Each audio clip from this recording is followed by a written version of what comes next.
Hello everybody, so this is a little bit different. I'm actually no longer doing a voiceover for this specific episode, or this specific video rather. I wanted to go by and explain and show in vanilla mechanics only how the 2-bit multiplier that I showed in a recent episode, a recent video, works. I want to show it and explain it completely in vanilla. I feel like that would be pretty important to demonstrate, but I also want to explain the digital logic behind it so that if you're getting into Redstone and you have no idea how any of that works, except for basic on and off signals, maybe this video will help, because a lot of this is digital logic, and Redstone is an analog form of digital logic in a basic sense. There's still on and off, but there's also a range of 0 through 15 as far as the ability for Redstone to hold a signal. That's unique to Redstone. Not many things are still like that in the real world. Most things are digital, where it's either on or it's off. But there's ways to kind of ignore that using redstone repeaters and redstone torches in Minecraft so that we don't have to think about it at all.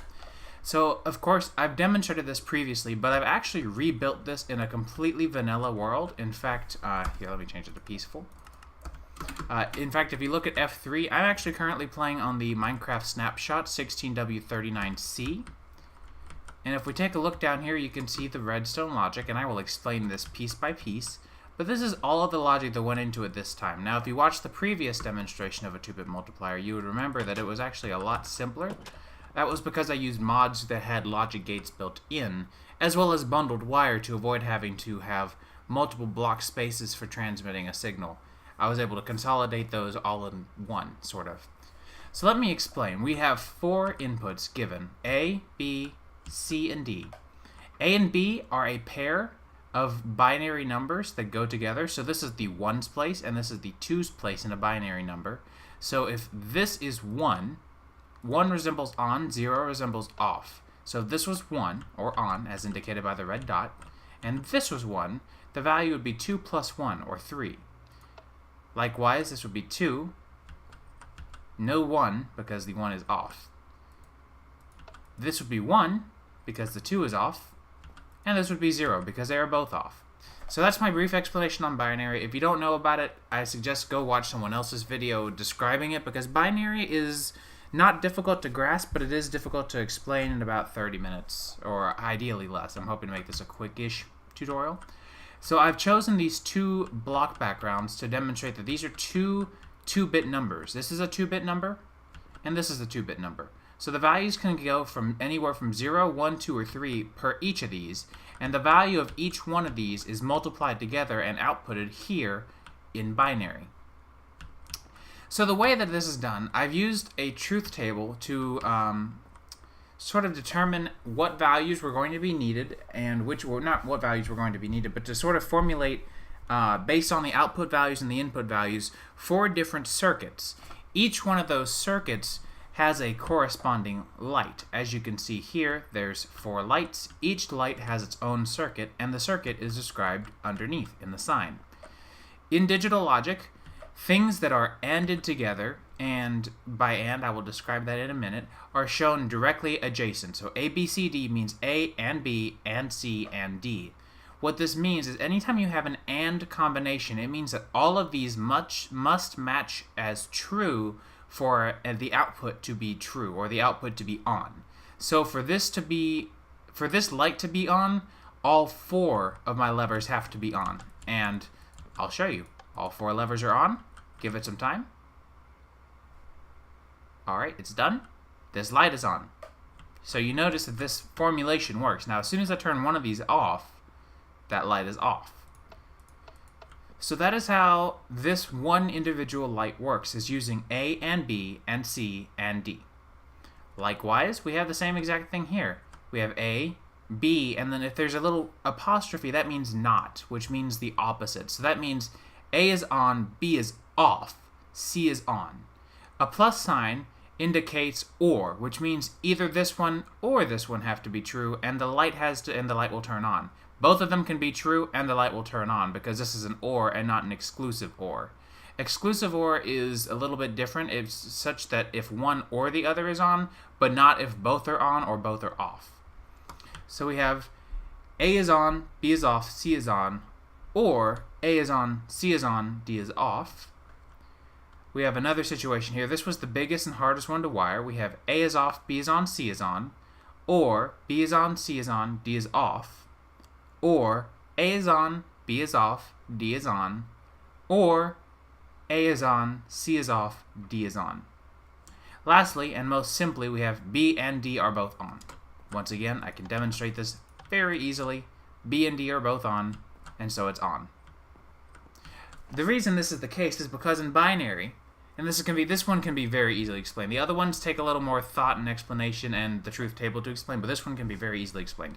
In binary, if a number ends in a 1, then if a number is odd rather, then it will end in a 1, always. So if we have the number 367, I don't know what 367 is in binary off the top of my head, but I can guarantee you the last digit is 1, because it's an odd number.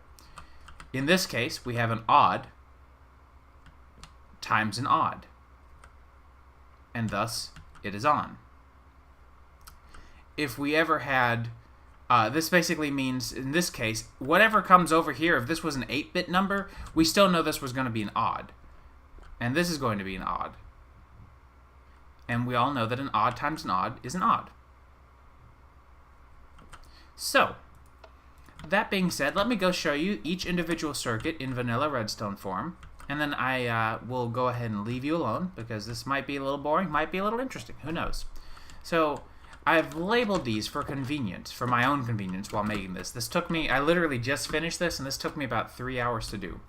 So, my inputs are going to be colored with the first 4 colors of wool that come in the Minecraft color dictionary, if you will.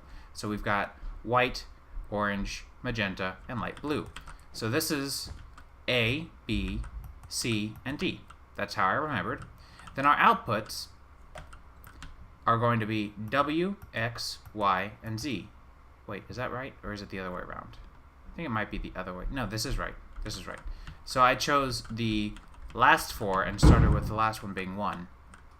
So that makes any sense. That's sort of the order that I have these all as, and it's really helpful for kind of remembering where everything is at. So I've got some logic above. This is sort of the simpler logic, and then I've got the more advanced logic below. So let's begin.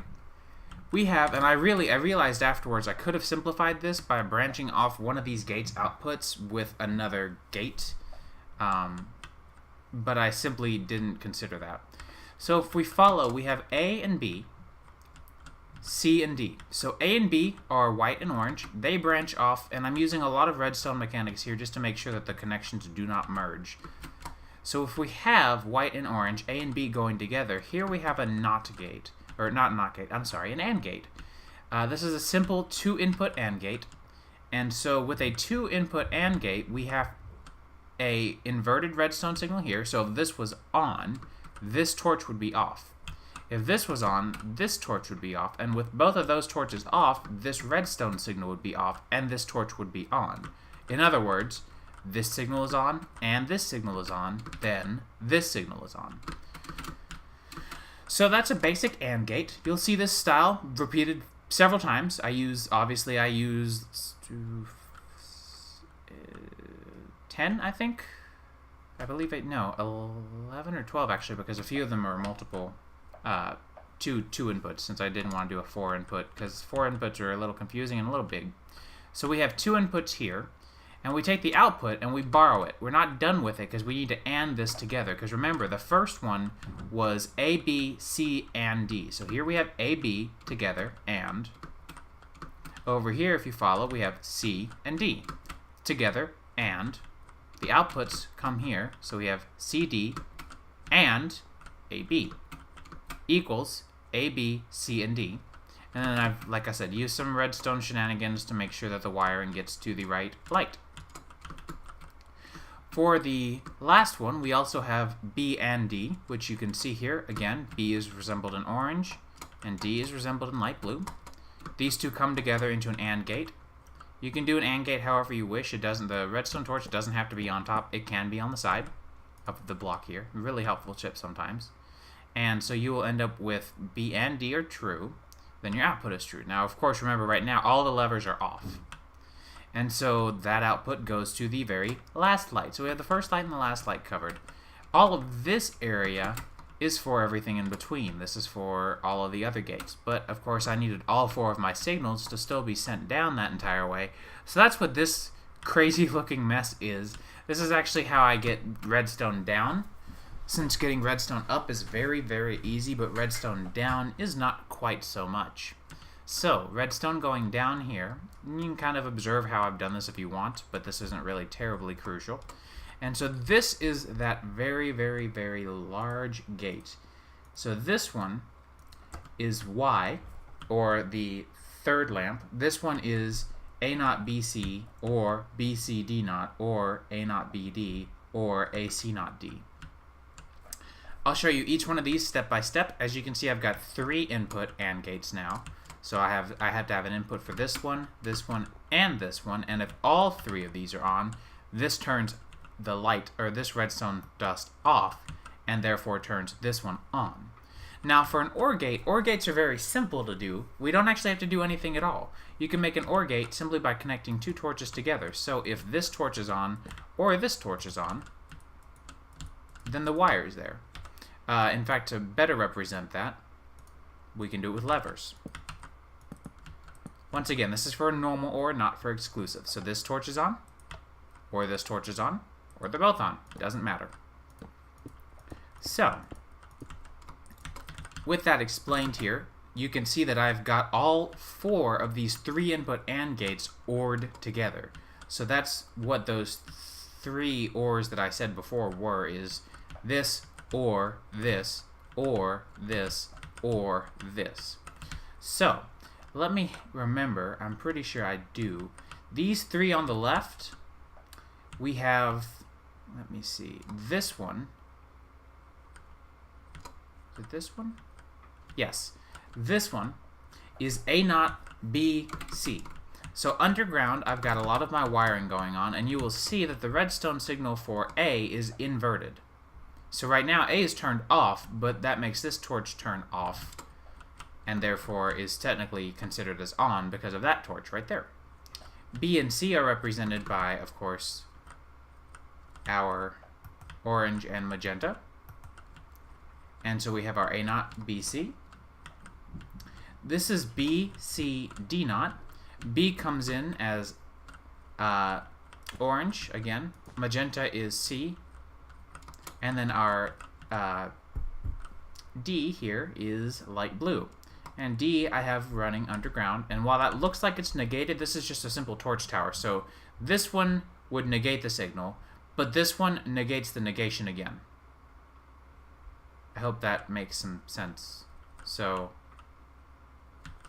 essentially we are okay here, because this one is supposed to be negated anyways. This one was BC D0. So we have our initial negation here. So it is negated, like I said, again, and then again. And so that keeps everything positive or neutral. So here we have, let me recall, I believe, let's see, B was orange. Alright, so this is A, B, not D. So D, again, is coming from light blue, underground, over, and underneath. A is doing the same thing, and then our B naught is being negated right here. This is the negation point. So, with those 3 out of the way, you can see, obviously, if here, since we have our formula and we know what's going to make it true and what's going to make it false, let's just follow it, ignoring the mathematical guidelines and looking at the algebra, or the expressional guidelines instead. So we know if A naught B C, then this light here should be true. A naught B C. So if we go and check that out, I'll show you exactly where that logic gate expresses as true.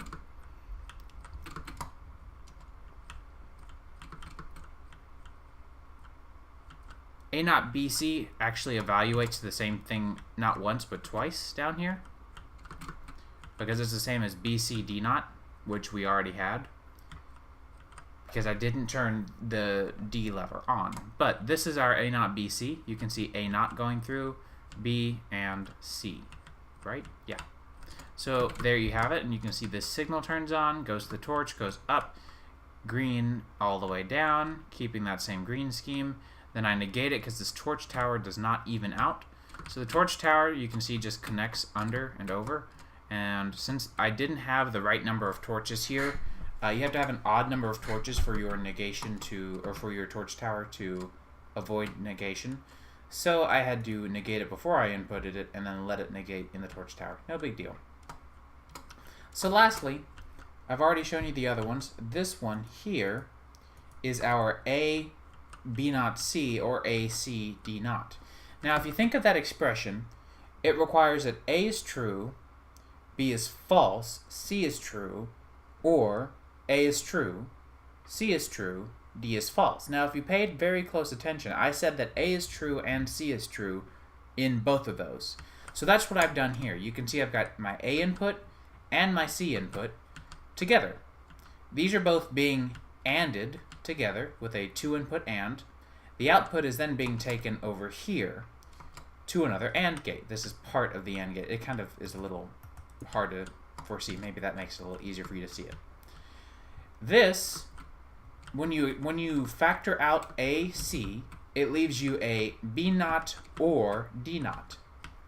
So here is our D naught. Here's our B naught. Here's our OR. And the OR is then put in here.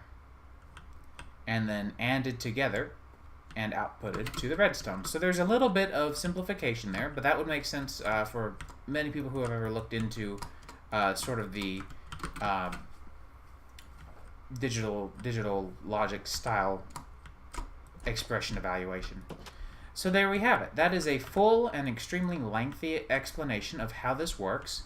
It's a lot slower than the one that I showed the other day because, like I said, it's a lot of analog signals going through, so there is some time, there is some delay, whereas digital is instant. So just to test it again, if we have 2 times 3, we're going to get 6, right? And there you go. 4 plus 2, 6. We had 3 times 0. We have 0, but 3 times 1 is 3.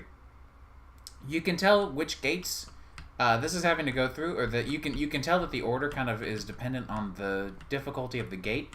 So in general, because of the number of torches and number of repeaters that are used, this one will generally get analyzed and have its output the quickest, and this one will have its output the slowest because it has the most variables and the most pieces of information. So I hope I haven't bored you to sleep. If you enjoyed this, just let me know. I can try to figure out other things, maybe go from multiplication to addition if I wanted to. Because I could actually do an addition output with 3 torches, because 3 plus 3 will never go higher than 6. So, or 3 lights rather. So, like I said, I hope you enjoyed, and one last look around the place.